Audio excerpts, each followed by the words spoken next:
Allow me to show you how to remove the rotor from the unit of the farm tractor. Yan, papakita natin sa inyo mga simple steps lang naman to para alisin yung rotor, no, sa isang unit ng farm tractor. Yan, ito yung mga pin lock sa nandoon yung sa kabila, no, dalawa. Tapos ito alisin to, hindi na itong alisin. Itong dalawa lang pwede na, tsaka ito tatlo. Yan, sige. Sige, iwanan natin dito para ano. Ito, tatanggal natin ito. Tatanggal natin yan. Ito pa, sir. Ito pa, sir. So, iwanan natin ang puti na yan dyan. Iwanan natin dyan. Tapos ito, sir, yan, tanggal natin ito.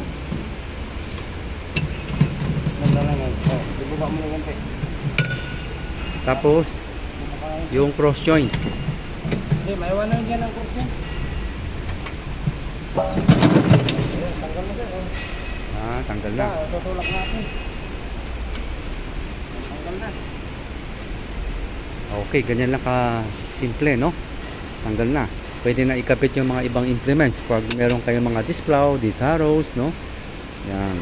Ikabit natin yan. Ibukod na lang yan. Ibukod ang kabit na. Yan. Sana may natutunan po kayo. Don't forget to subscribe and hit the bell button para sa mga future tutorial po natin. Happy watching. God bless. Ibang ano naman, sir, ibang video yung isa. Iba na ibukod natin para